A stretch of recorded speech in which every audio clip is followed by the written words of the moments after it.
여러분 안녕하십니까, 강신업 변호사입니다.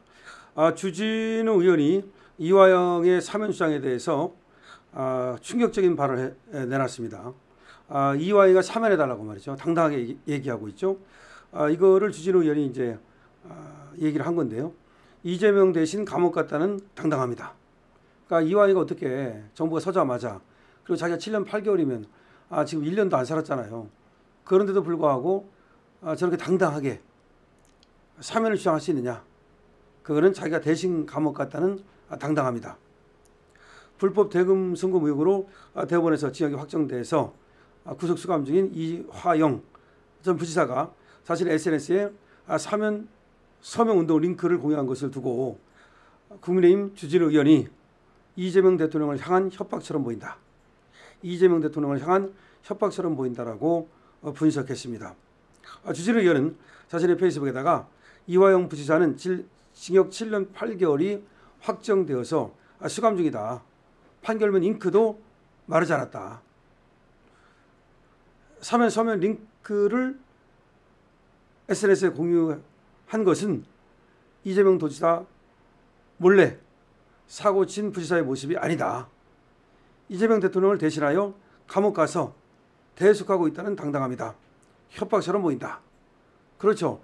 만약에 이재명의 말처럼 이재명 몰래 이화영이가 사고 친 거라면 그러면 어떻게 그렇게 사면해달라고 합니까? 자기가 지금 오히려 이재명한테 엄청난 그 피해를 줬는데 감히 어떻게 사면해달라고 그래.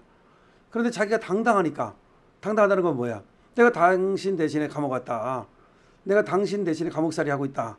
그러니까 저렇게 대놓고 사면을 해달라고 얘기하는 거다. 당당함, 그것 속에 내가 대신 감옥살이 하고 있다는 그게 숨어 있다는 거죠.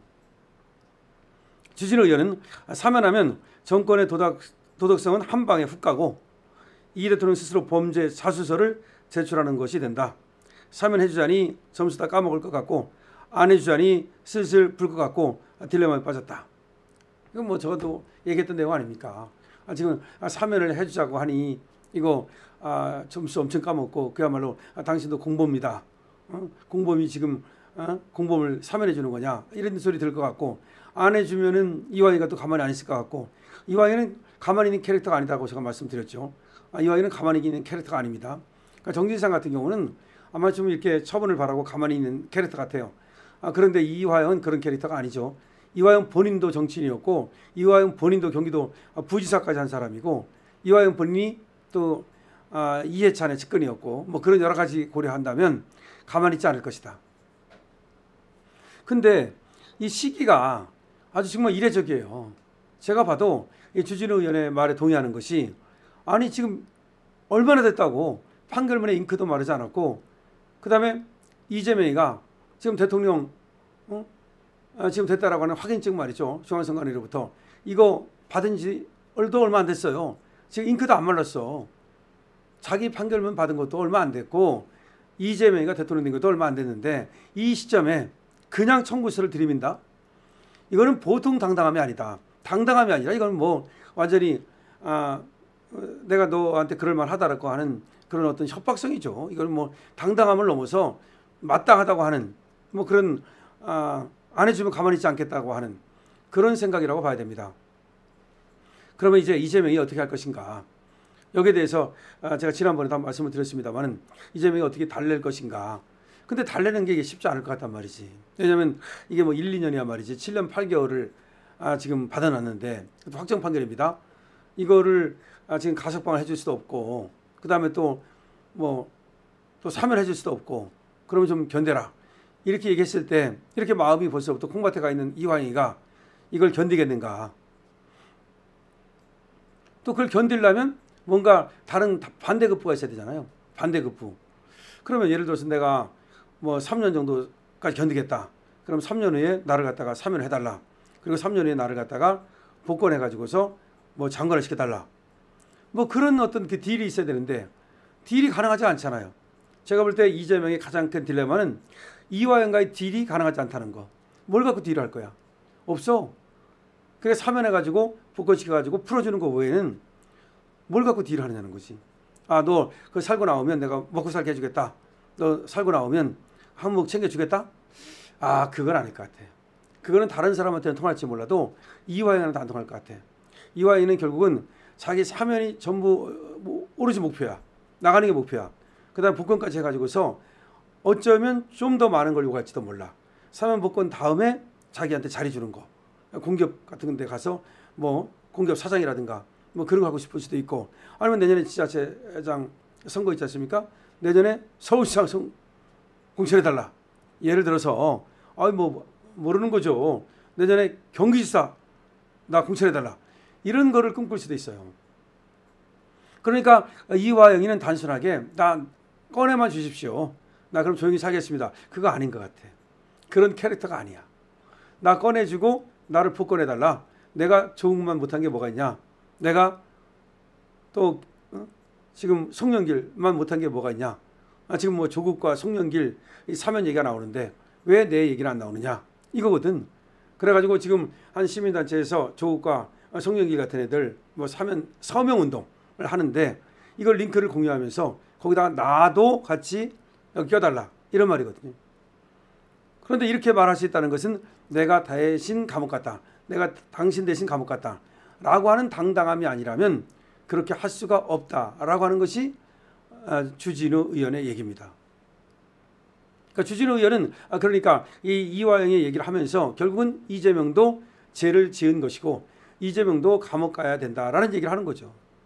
그런데 이재명은 대통령 되니까 자기는 감옥에 있으니까 이화영의 입장에서는 이거 뭐야? 라고 하면서 나를 빨리 꺼내줘. 꺼내지 않으면 나도 가만히 있지 않겠어. 라고 하는 협박이라고 봐야 된다는 것이고, 그 당당함이라고 하는 건 뭐냐? 왜 그렇게 당당하냐? 범죄인이 뭐 그렇게 당당하냐? 만약에 자기가 진짜로 이재명 모르게 그렇게 돈을 북한에 보냈다면 이재명 말대로 그럼 그렇게 당당할 수가 없죠.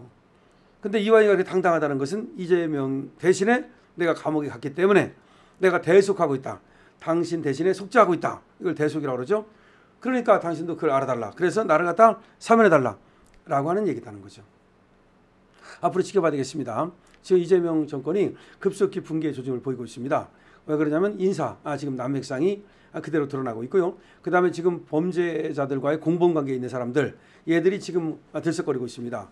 지금은 이화영만 들썩거리지만 결국 나머지 지금 감옥에 있는 애들, 송영길이라든지 이런 애들도 사면 안 해주면 들썩거릴 것 같고, 조국도 사면 안 해주면 또 들썩거릴 것 같고, 거기 말고도 정진상, 김용, 또 김인섭, 수많은 사람들이 지금 감옥에 가 있지 않습니까? 또는 지금 보석으로 나와 있거나, 어쨌든 간에 이렇게 수많은 사람들이 이재명과 관련돼서 감옥살이를 하고 있기 때문에 이 사람들이 이제 양심선언 같은 것이 터져 나올 수도 있고, 아니면 이 사람들이 또 이재명의 어떤 비리를 갖다 추가 폭로할 수도 있고, 그렇다는 것을 우리는 알 수가 있거든요. 근데 이재명은 이 사람들의 입을 이제 당연히 막고 싶을 건데, 이 막는 방법이 여의치 않을 것이다. 여기다가 무슨 관직을 주기도 어려울 뿐만 아니라 그러면 돈이라든지 무슨 반대급부가 있어야 되는데 그것이 쉽지 않을 거란 말이죠.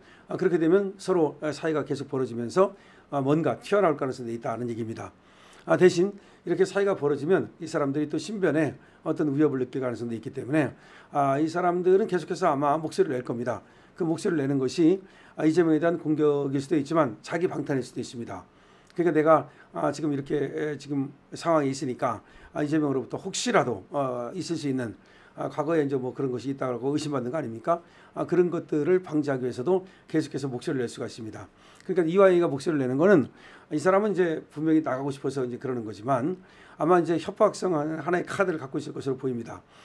그런데 또 이제 지금 다른 사람들이 이제 또 목소리를 내고 그런 것들이 어쩌면 이재명한테 무엇을 요구하는 것일 수도 있지만, 또 다른 측면에서 보면 요구한다기보다는 자기 방탄, 자기 안전을 도모하기 위해서 계속해서 짖는 것일 수도 있습니다. 소리를 내는 것일 수도 있습니다. 그만큼 지금 이재명이라는 사람은 그들에게는 여러 가지 지금 미묘한 그런 감정을 갖게 하는 거죠. 이화영이가 얼마나 이 감정이 복잡하겠습니까? 이재명을 바라보는 감정이 얼마나 복잡하겠습니까? 어떻게 보면 대통령 돼서 다행이다. 그래서 나를 갖다 꺼내줄 수 있겠지. 하지만 또 어떻게 보면 저런 인간이 왜 대통령이 되는 거야? 나는 뭐야? 라고 하면서 굉장히 또 해안에 빠지고 또 울적해지겠죠. 그러니까 이 감정이 이제 조증과 우울증을 왔다 갔다 하면서 사실상 정신병에 가까운 그런 어떤 불안 증세를 보일 수가 있습니다. 그러는 가운데 또 예기치 않았던 어떤 것들이 튀어나올 수도 있고요. 그렇습니다. 어쨌든 지금 이화영은 잉크가 마르기도 전에 판결문에, 그리고 또 지금 이재명 대통령이 된 지 며칠 되지도 않아서 이렇게 지금 청구서를 들이밀고 있는데, 이것은 자기가 대신 옥살이 했다는 그런 어떤 생각이 있지 않고서야 이렇게 할 수가 없는 거죠. 이재명으로서는 이걸 어떻게 이제 무마시킬지 굉장히 골치 아플 텐데요. 이걸 무마 못 시킬 거라고 우리는 보고, 무마시켜서도 안 되죠. 그것이 또 이재명 정권의 레임덕으로 이어질 것이라고 생각을 합니다. 여러분들의 생각은 어떠십니까? 많이 댓글 남겨주십시오. 강신업 TV입니다.